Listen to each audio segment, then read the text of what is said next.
Hello everyone. तो आज हम बनाएंगे आटे से नमक पारे। ये मैंने 1.5 कप गेहूं का आटा लिए हैं, 1 कप और ये आधा कप। अब ये मैं आधा चम्मच अजवाइन ली हूँ, इसे हम क्रश करके डाल देते हैं।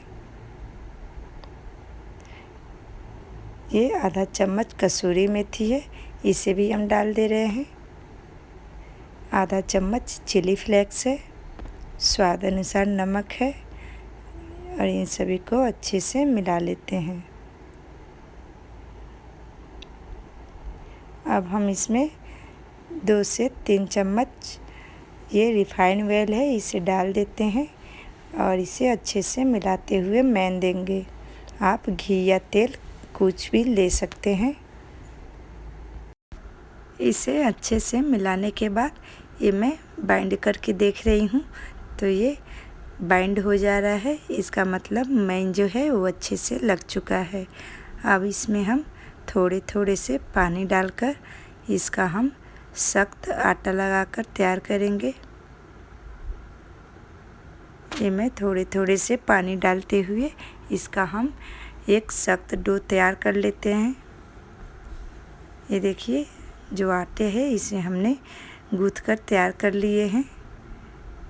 अब इसे हम कम से कम 5 से 10 मिनट तक कवर करके साइड में रख देते हैं। 10 मिनट बाद हम इसे चेक करेंगे। इधर हम इसके लिए साटा तैयार कर लेंगे। ये मैं 2 चम्मच रिफाइंड ऑयल ली हूँ और 2 चम्मच मैं इसमें गेहूं का आटा डाल दिए हैं और इसे अच्छे से चलाते हुए मिला लेंगे। अभी ये बहुत पतला लग रहा है, तो मैं इसमें 1 चम्मच आटा और डाल देती हूँ और इसे भी हम चलाते हुए अच्छे से घोल लेंगे। ये देखिए, इस तरह से हमने इतना मोटा घोल बनाकर तैयार कर लिए हैं। अब इसे हम साइड में रख देते हैं।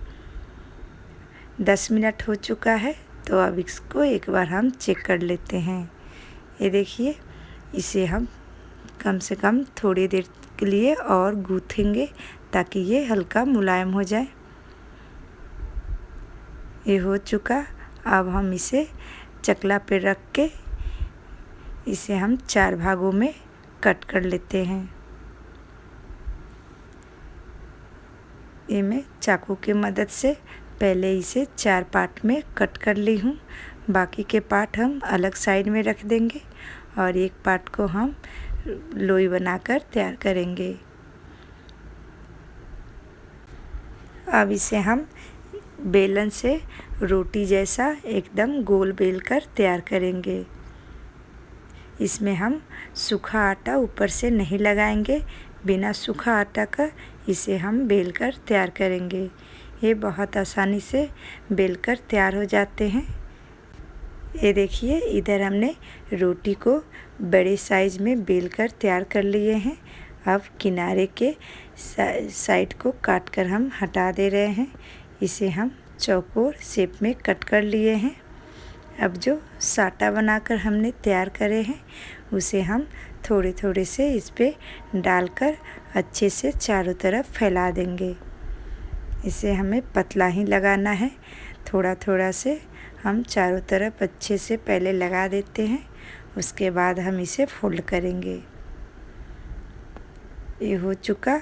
अब एक किनारे को हम पकड़कर और उसको इस तरह से फोल्ड कर लेते हैं और जो बाकी का दूसरा किनारा है इसे भी हम फोल्ड कर लेंगे।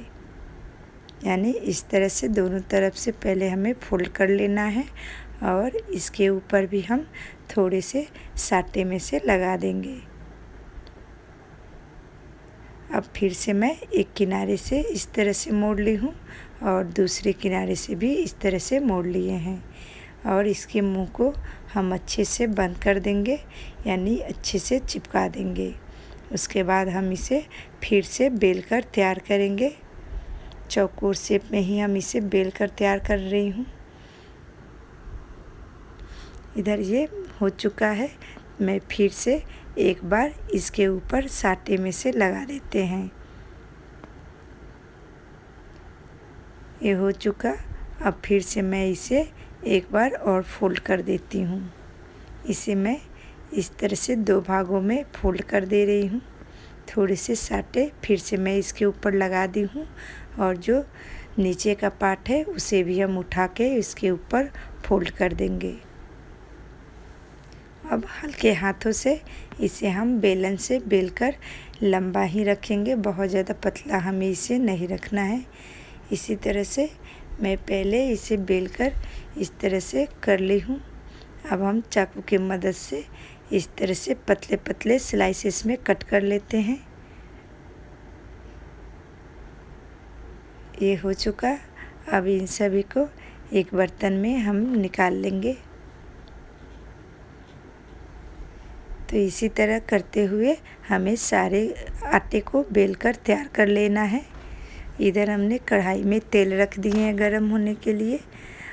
तेल हल्का गरम होना चाहिए, बहुत ज़्यादा गरम नहीं होना चाहिए तेल। इसी में हम थोड़े थोड़े से नाश्ता को डालकर फ्राई करेंगे। इस समय गैस के फ्लेम को हम मीडियम रखेंगे ताकि ये अंदर तक अच्छे से सिक जाए। हल्के हाथों से मैं इसे हिला दे रही हूँ ताकि सारे नाश्ता जो है वो तेल में अच्छे से डूब जाए। अब इसे हम 2 से 3 मिनट बाद ही पलटेंगे। ये देखिए 2 से 3 मिनट हो चुका है, तो मैं इसे एक बार पलट ले रही हूँ। फ्लेम को हम शुरू से लेकर लास्ट तक मीडियम फ्लेम पे पकाएंगे इसे। इन सभी को मैं एक बार पलट लेती हूँ और दूसरे साइड भी हम 2 से 3 मिनट पकने देंगे। हमने लगातार चलाते हुए इसे इस तरह से गोल्डन ब्राउन होने तक फ्राई कर लिए हैं। अब इसे हम एक प्लेट में निकाल लेते हैं और जो बाकी के नाश्ते हैं उसे भी हम सेम प्रोसेस में डालकर चलाते हुए फ्राई कर लेंगे। सारे को मैं निकाल ली हूँ और जो सेकेंड बैच है उसे भी हम डाल देते हैं और इसे भी हम फ्राई कर लेंगे। उसके बाद मैं आपको दिखाऊंगी कि ये नाश्ता कैसे बनकर तैयार हुआ है। तो ये लीजिए बनकर तैयार हो चुका है आटे का बहुत ही आसान नमक पारे। तो फ्रेंड्स फिर मिलेंगे अगली वीडियो में एक नई रेसिपी के साथ। तब तक के लिए बाय बाय।